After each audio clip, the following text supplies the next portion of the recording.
الحمد لله وحده والصلاة والسلام على من لا نبي بعده وعلى آله وصحبه الكرام البررة. بسم الله الرحمن الرحيم. المرأة في الإسلام. المرأة في الإسلام. اسلام میں عورت. اسلام میں عورت کیا مطلب؟ اسلام میں عورت کا مقام و مرتبہ.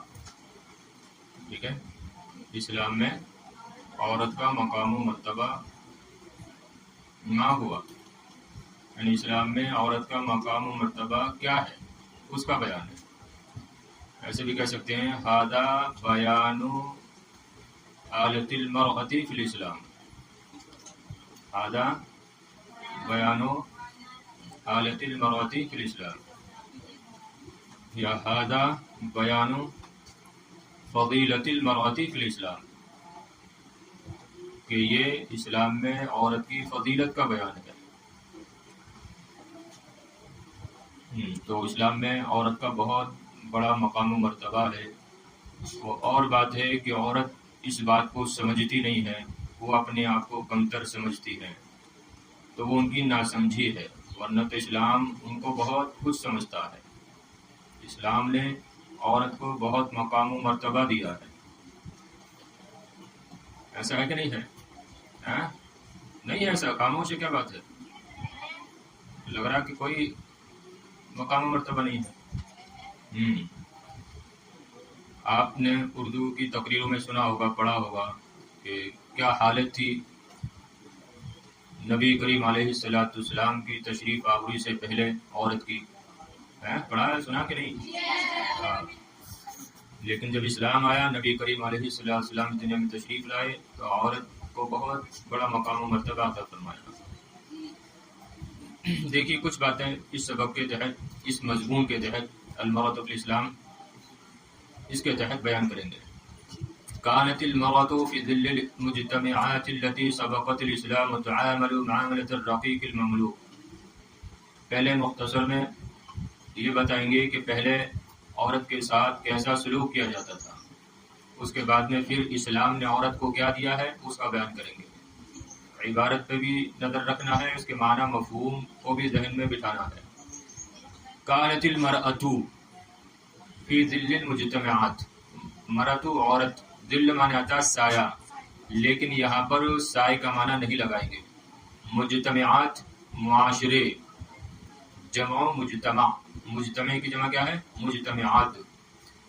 سبقت الاسلام، سبقہ یسبقو، سبقہ یسبقو دونوں آتے ہیں. گزرا ہوا. تعامل، اسلم یسلم اسلام، باب افعال کا مصدر ہے اسلام. تعامل، تعامل، عاملہ باب مفعول سے معاملہ. الرقیق اس کا معنی آتا ہے غلام، اور المملوک اس کا معنی بھی آتا ہے غلام. اور رقیق کی جمع آتی ہے ارقا، رقیق کی جمع ارقا، اور مملوک کی جمع مملوکات، مملوکون، ممالک، ممالک. تو رقیق کی جمع ارقا اور مملوک کی جمع ممالک، اس کا معنی بھی غلام، ممالک. اب دیکھیے ترجمہ. كانت المرأة في ظل المجتمعات التي سبقت الاسلام تعامل معاملة الرقيق المملوك. عورت ان معاشروں کے سائے میں، لفظی ترجمہ پہلے لگائیں گے.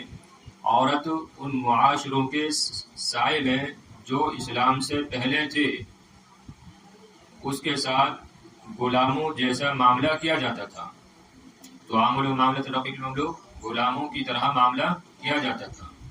اور سیدھا سا ترجمہ، اسلام سے پہلے معاشروں میں عورت کے ساتھ غلاموں کی طرح سلوک کیا جاتا تھا، معاملہ کیا جاتا تھا. سمجھے ترجمہ؟ تو عورتوں کے ساتھ، عورت کے ساتھ اسلام سے پہلے معاشروں میں، مجتمع جمع ہے نا، ذل کا معنی نہ لگاؤ. عورت کے ساتھ اسلام سے پہلے معاشروں میں غلاموں کی طرح، غلام کی طرح سلوک کیا جاتا تھا. تو غلام کی طرح کیسے سلوک کیا جاتا تھا؟ اس کو بیچا جاتا تھا، خریدا جاتا تھا، اس سے کام لیا جاتا تھا. اس کا کوئی مقام و مرتبہ نہیں تھا، کوئی اہمیت نہیں تھی. ایسے ہی تھا نا؟ اچھا سب معلوم ہے. چلیے آگے چلیں. وَيُنْظَرُ إِلَيْهَا عَلَىٰ أَنَّهَا مِنْ صَفَةِ الْمَتَاعِ. وَيُنْظَرُ إِلَيْهَا ہا کا مرجع المرأة، اور اس کی طرف دیکھا جاتا تھا، عَلَىٰ اس طور پر، أَنَّهَا کہ وہ، کہ عورت، ہا کا مرجع عورت، کہ وہ من صفة المتاع گرا ہوا سامان ہے. صفة المتاع کہتے ہیں گرا ہوا سامان، پڑا ہوا سامان. اور اس کی طرف اس طور پر دیکھا جاتا تھا کہ وہ گرا ہوا سامان ہے، یا اسے گری ہوئی چیز کے طور پر دیکھا جاتا تھا. اور آسان ترجمہ ہو گیا. اور اسے گری ہوئی چیز کے طور پر دیکھا جاتا تھا. اب گری ہوئی جو چیز ہوتی ہے، جو پا لیتا ہے وہی اس کا مالک ہو جاتا ہے، اور جیسے چاہتا ہے اس کا استعمال کرتا ہے. بلکہ اپنی ہوتی ہے تو خیال کرتا ہے، کہیں پڑی کوئی چیز مل جائے تو جیسے چاہتا ہے اس کا استعمال کرتا ہے، کہ اپنی تھوڑی ہے، خراب ہو جائے تو ہو جائے، ہمارا کون سا کچھ جا رہا ہے. ایسے ہوتا نا. تو وَيُنْظَرُ إِلَيْهَا عَلَىٰ أَنَّهَا مِنْ صَفَةِ الْمَتَاعِ، اور اسے گری ہوئی چیز کے طور پر دیکھا جاتا تھا. وَلَا اعْتِرَافَ لَهَا بِأَيِّ قَدْرٍ أَوْ حَقٍّ، پس اس کے لیے کسی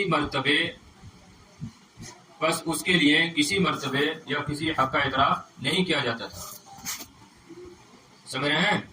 وَلَا اعْتِرَافَ لَهَا اس کے لیے، ہا کا مرجع المرأة، بس اس کے لیے بأي قدر کسی مرتبے او حق یا کسی حق کا اعتراف نہیں کیا جاتا تھا. یعنی اس کے لیے اس کا کوئی نہ کوئی مرتبہ تھا اور نہ کوئی اس کا کوئی حق تھا. کسی بات کو بھی اس کے تعلق سے تسلیم نہیں کیا جاتا تھا. تو فلا اعتراف نہیں کیا جاتا ہے، تسلیم نہیں کیا جاتا تھا، دونوں کر سکتی ہیں. بس اس کے لیے کسی مرتبے یا کسی حق کو تسلیم نہیں کیا جاتا تھا، اعتراف نہیں کیا جاتا تھا. ایک بار اور دیکھو، عورت اسلام سے پہلے معاشروں میں اس کے ساتھ غلام کی طرح سلوک کیا جاتا تھا، اور اسے گری ہوئی چیز کے طور پر دیکھا جاتا تھا. بس اس کے لیے کسی مرتبے یا کسی حق کا اعتراف نہیں کیا جاتا تھا. بل تدار وتباع وتشترى وتورث ضمن تركة الميت. اتنا ہی نہیں بلکہ کیا کیا ہوتا تھا، اور بل تدار، بلکہ اس کو ضرر دیا جاتا، اس کو تکلیف دی جاتی، وتباع، اور اس کو بیچا جاتا، وتشترى، اس کو خریدا جاتا، وتورث ضمن تركة الميت، اور میت کے مال سے اور میت کے بچے ہوئے کچھ مال میں سے اس کو وراثت دی جاتی. اور میت کے ترکہ معنی آتا ہے وہ مال جو عورت، جو یہ میت یعنی مرنے والا چھوڑ جاتا ہے اس کو ترکہ بولتے ہیں. یعنی وہ مال جو مرنے والا چھوڑتا ہے اس کو ترکہ بولتے ہیں. اور ضمن معنی یعنی وہی تھوڑا بہت کچھ. وتورث ضمن ترکة المیت، اور میت کے بچے ہوئے کچھ مال سے اس کو وراثت کے طور پر دیا جاتا. یعنی مرنے والے کے بچے ہوئے مال، کچھ بچے ہوئے مال کا اس کو وارث بنایا جاتا. نہیں آ رہا سمجھ میں؟ مرنے والے کے کچھ بچے ہوئے مال کے ذریعے اس کو وارث بنایا جاتا. تو بل تدارو، بلکہ اس کو ضرر دیا جاتا، اس کو خریدا اور بیچا جاتا، اور مرنے والے کے کچھ بچے ہوئے مال سے اس کو وارث بنایا جاتا. الی غیر ذلک من الوان المہانۃ والاحتقار، الی غیر ذلک، اور اس کے علاوہ من الوان المہانۃ والاحتقار. الوان لون کی جمع، اس کا معنی ہے رنگ، لیکن یہاں پر کیا شکلیں مختلف. مہانہ اہانت، ذلت، احتقار حقارت. اور اس کے علاوہ عورت کو ذلت اور حقارت کی مختلف شکلوں کا سامنا کرنا پڑتا تھا. اور اس کے علاوہ عورت کو ذلت اور حقارت کی مختلف شکلوں کا سامنا کرنا پڑتا تھا. سمجھی؟ تو بلکہ اس کو ضرر دیا جاتا، بیچا جاتا، خریدا جاتا، مرنے والے کے کچھ بچے ہوئے مال کا اس کو وارث بنایا جاتا، اور اس کے علاوہ ذلت اور حقارت کی مختلف شکلوں کا اس کو سامنا کرنا پڑتا. پھر کیا ہوا؟ فلما جاء الاسلام اعلی قدرها وشرع لها من الحقوق والواجبات ما جعلها تاخذ مكانها الى جانب الرجل قال تعالی فاستجاب لهم ربهم انی لا اضیع عمل عامل منکم من ذکر او انثی بعضکم من بعض. پس جب اسلام آیا اعلیٰ قدرہ اے اعلی الاسلام قدرہ. تو اسلام کیا ہوا دیکھیے. پس جب اسلام آیا تو اعلیٰ قدرہ، اعلیٰ اس میں تفضیل ہے، اور اس میں تفضیل میں بھی کیا ہوتا ہے، جس طرح فعل میں فعل کے لیے فاعل کی ضرورت ہوتی ہے، ویسے ہی اس میں تفضیل میں بھی فاعل ہوتا ہے. تو یہاں پر جو ضمیر نکلے گی اعلیٰ میں، وہ راجع کس کی طرف؟ اسلام کی طرف.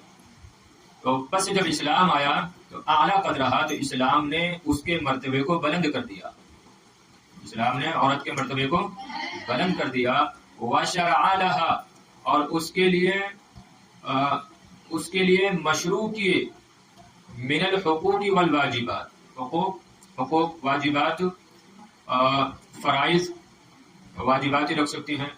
ما جعلها، ما سے مراد یہ الحقوق والواجبات، کہ جن حقوق اور واجبات نے، جن حقوق اور فرائض نے، جعلها اس کو بنا دیا، اس کو عورت کو، کہ تاخذ مکانہ الی جانب الرجل، کہ وہ اپنی جگہ لے، کہاں پر؟ الی جانب الرجل، آدمی کے پہلو میں، آدمی کے شانہ بشانہ.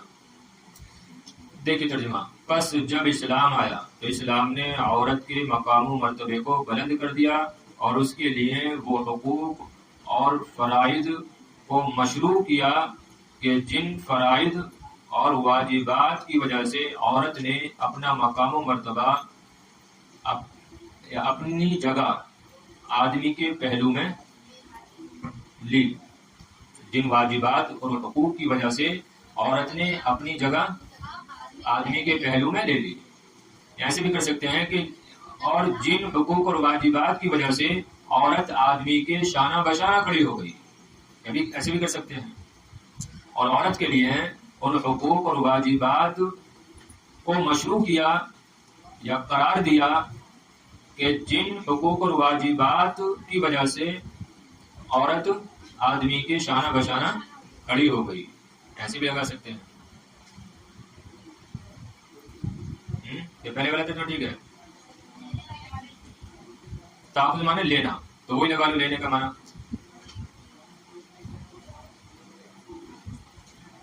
شرع مشروع کیا، یعنی مقرر کیا، مقرر کیا، اور اس کے لیے ان حقوق اور واجبات کو مقرر کیا کہ جن حقوق اور واجبات کی وجہ سے عورت نے اپنی جگہ آدمی کے پہلو میں لے لی، آدمی کے شانہ بشانہ اس نے اپنی جگہ لے لی.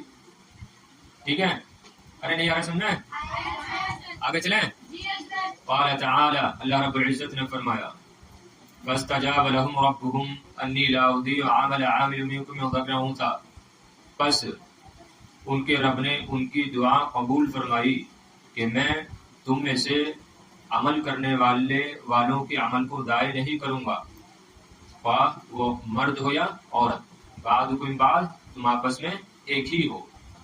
بس ان کے رب نے ان کی دعا قبول فرمائی کہ میں تم میں سے عمل کرنے والے کے عمل کو ضائع نہیں کروں گا، من ذکر و انثی، خواہ وہ مذکر ہو یا مؤنث ہو، مرد ہو یا عورت ہو، تم آپس میں ایک ہی ہو. بعضکم بعض، تم آپس میں ایک ہی ہو. تو دیکھیے، ایسا نہیں کہ مرد کوئی کام کرے گا تو اسی کا قبول ہوگا، اسی کو جزا دی جائے گی، بلکہ دونوں کے اعمال کو قبول کیا جائے گا. تو فاستجاب لهم، پس اللہ رب العزت نے، ان کے رب نے ان کی دعا قبول فرمایا کہ میں تم میں سے عمل کرنے والے، عامل اس میں فاعل کا صیغہ نا، لا اضیع عمل عامل منکم، کہ میں تم میں سے عمل کرنے والے کے عمل کو ضائع نہیں کروں گا، خواہ وہ مذکر ہو یا مؤنث، تم آپس میں ایک ہی ہو. واعترف لها بالمساواة مع الرجل في النشأة الأولى للإيجاد والتكوين وبالمساواة في الجزاء عند الله على العمل الصالح. واعترف لها، اعتراف افتعال سے، اور اس کے لیے اعتراف کیا، بالمساوات، برابری کا، مع الرجل، آدمی کے ساتھ، فی النشأة الأولى، پہلی نشأت میں، للإيجاد والتكوين، ایجاد یعنی کسی چیز کو پہلی مرتبہ بنانا، ایجاد کرنا، اور تکوین تشکیل، شکل. تو ایجاد یہ بھی مصدر ہے، باب فعل کا تکوین، کون یکون تکوین، یہ مصدر ہے باب تفعیل کا. اس کا معنی لگائیں. اور عورت کے لیے واطرفا، الفاعل کون ہے یہاں پر؟ اسلام، یعنی واطرف الاسلام للمراتی، لہا میں ہا کا مرجع المرأة. اور اسلام نے عورت کے لیے مرد کے ساتھ برابری کا اعتراف کیا ایجاد اور تشکیل کی پہلی نشأت میں، ایجاد اور تشکیل کی پہلی تخلیق میں. نشأت الاولیٰ پہلی تخلیق میں لگا لیں، پہلی تخلیق میں. تو اسلام نے عورت کے لیے مرد کے ساتھ برابری کا اعتراف کیا ایجاد اور تشکیل کی پہلی تخلیق میں. نشأت الاولیٰ پہلی تخلیق میں. سمجھیں ترجمہ؟ نہیں آ رہا سمجھنا؟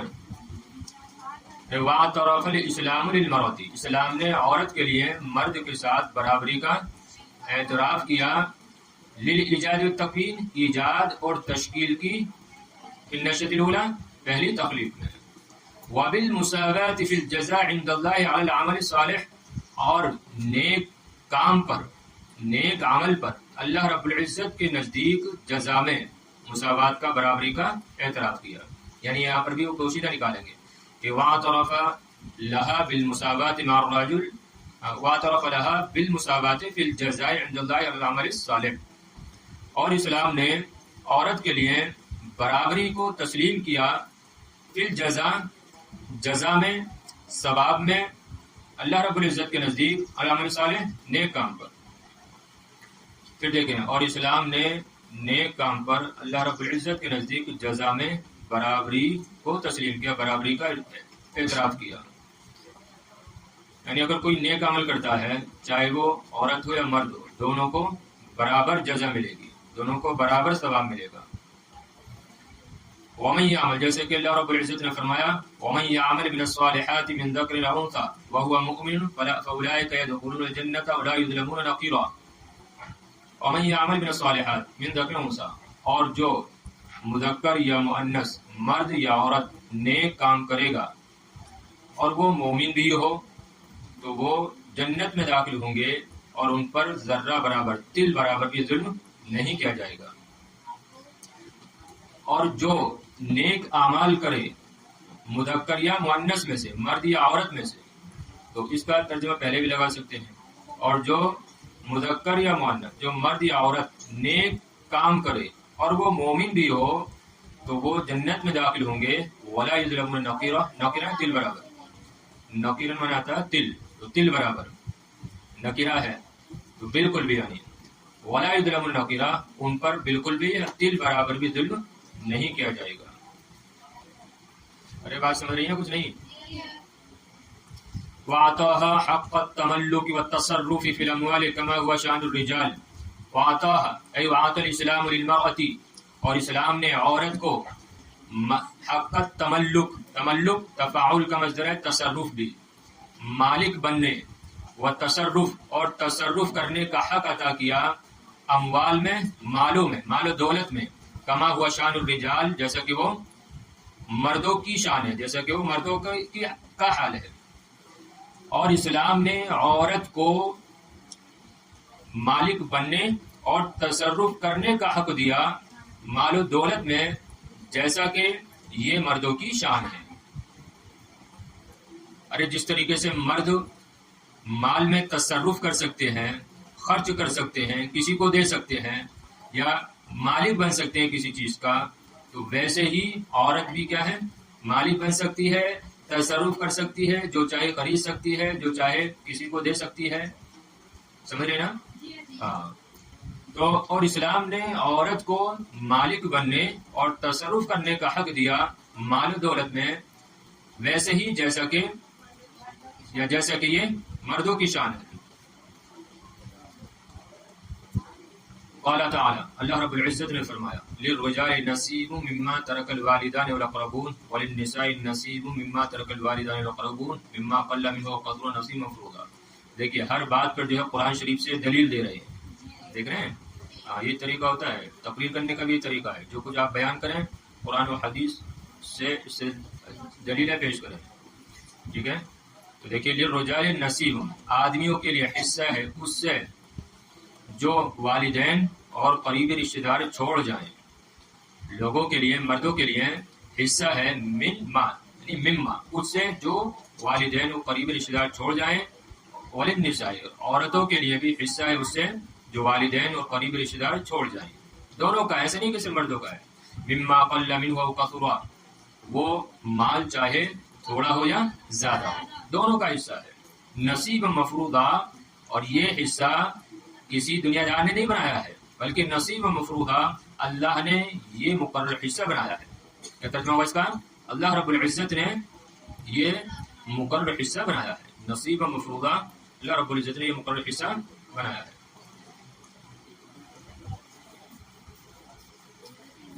پھر دیکھیے، تو اللہ رب العزت نے فرمایا مردوں کے لیے حصہ ہے اس سے جو والدین اور قریبی رشتے دار چھوڑ جائیں، اور عورتوں کے لیے حصہ ہے اس سے جو والدین اور قریبی رشتے دار چھوڑ جائیں.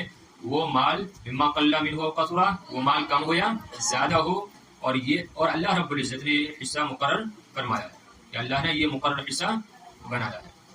وقال، اور فرمایا ولا تتمنوا ما فضل الله به بعضكم على بعض للرجال نصيب مما اكتسبوا وللنساء نصيب مما اكتسبنا. اور تم تمنا نہ کرو، یا اور تم اس چیز کی تمنا نہ کرو جس سے اللہ نے تم میں ایک کو دوسرے پر فضیلت دی ہے.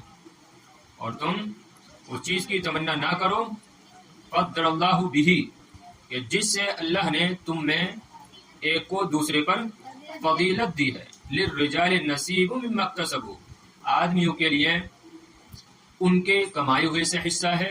وللنساء نصیب مما اکتسبنا، اور عورتوں کے لیے ان کے کمائے ہوئے سے حصہ ہے. ٹھیک ہے.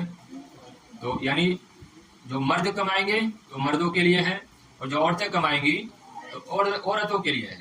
ایسا نہیں کہ صرف مردوں کو کمانے کا حق ہے، عورت نہیں کما سکتی ہے، ایسا نہیں ہے. جو کمائے گا وہ اس کے لیے ہے. تو اور تم اس چیز کی تمنا نہ کرو جس سے اللہ نے تم میں ایک کو دوسرے پر فضیلت دی ہے. مردوں کے لیے ان کی کمائی سے حصہ ہے، اور عورتوں کے لیے ان کی کمائی سے حصہ ہے.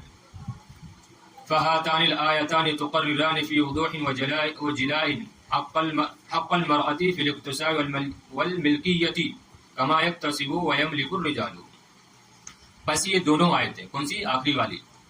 پس یہ دونوں آیتیں پوری وضاحت اور روشنی کے ساتھ عورت کے حق کو ثابت کرتی ہیں. فی الاقتصاد والملکیہ، مال کمانے اور مالک بننے میں. کما یکتسب ویملک الرجال، جیسا کہ آدمی مال کماتے ہیں اور مالک بنتے ہیں. بس یہ دونوں آیتیں پوری وضاحت اور روشنی کے ساتھ عورت کے حق کو مال کمانے اور مالک بننے میں ثابت کرتی ہے. تو قرران ثابت کرتی ہے. سمجھ رہے ہیں؟ فہاتان الآیتان تقرران، کون سے باب سے تقرران؟ باب تفعیل سے کون سا صیغہ ہے؟ تسنیہ کا. بس یہ دونوں آیتیں ثابت کرتی ہیں پوری وضاحت اور روشنی کے ساتھ عورت کے حق کو مال کمانے اور مالک بننے میں، جیسا کہ آدمی کماتے ہیں اور مالک بنتے ہیں. بس اور چلے آگے. دیکھیے، عورت اسلام سے پہلے معاشروں میں، یا عورت کے ساتھ اسلام سے پہلے معاشروں میں غلاموں کی طرح سلوک کیا جاتا تھا، اور اسے گری چیز کے طور پر دیکھا جاتا تھا. بس اس کے لیے کسی مرتبے یا کسی حق کو تسلیم نہیں کیا جاتا تھا، بلکہ اس کو ضرر دیا جاتا، اس کو بیچا جاتا، خریدا جاتا، اور مرنے والے کے بچے ہوئے کچھ مال سے اس کو وارث بنایا جاتا. اور اس کے علاوہ بہت ساری ذلت اور حقارت کی مختلف شکلوں کا اس کو سامنا کرنا پڑتا تھا. بس جب اسلام آیا تو اسلام نے اس کے مرتبے کو بلند کیا، اور اس کے لیے وہ حقوق اور فرائض واجبات مقرر فرمائے کہ جن حقوق اور واجبات کی وجہ سے اس نے اپنی جگہ آدمی کے پہلو میں لے لی. اللہ رب العزت نے فرمایا، بس ان کے رب نے ان کی دعا قبول فرمائی کہ میں تم میں سے عمل کرنے والے کے عمل کو ضائع نہیں کروں گا، خواہ وہ مذکر ہو یا مؤنث ہو، تم آپس میں ایک ہی ہو۔ اور اسلام نے عورت کے لیے مرد کے ساتھ برابری کو تسلیم کیا، برابری کا اعتراف کیا ایجاد اور تشکیل کی پہلی تخلیق میں۔ اور اسلام نے عورت کے لیے جزا میں اللہ رب العزت کے نزدیک عمل صالح پر برابری کا اعتراف کیا، اور جو نیک عمل کرے مرد یا عورت میں سے اور وہ مومن بھی ہو تو وہ جنت میں داخل ہوں گے، اور ان پر بالکل بھی تل برابر بھی ظلم نہیں کیا جائے گا۔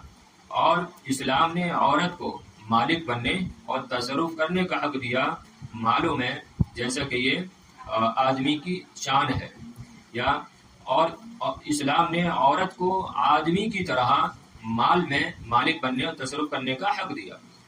اللہ رب العزت نے فرمایا مردوں کے لیے حصہ ہے اس سے جو والدین اور قریبی رشتہ دار چھوڑ جائیں، اور عورتوں کے لیے حصہ ہے اس سے جو والدین اور قریبی رشتہ دار چھوڑ جائیں، وہ مال کم ہو یا زیادہ۔ اللہ نے یہ مقرر حصہ بنایا ہے، اور فرمایا کہ اور تم اس چیز کی تمنا نہ کرو جس سے اللہ نے تم میں ایک کو دوسرے پر فضیلت دی ہے۔ مردوں کے لیے ان کی کمائی سے حصہ ہے، اور عورتوں کے لیے ان کی کمائی سے حصہ ہے۔ بس یہ دونوں آیتیں ثابت کرتی ہیں پوری وضاحت اور روشنی کے ساتھ عورت کے حق کو اکتساب، مال حاصل کرنے اور مالک بننے میں، جیسا کہ آدمی کماتے ہیں وہ املیکو اور مالک بنتے ہیں۔ ٹھیک ہے۔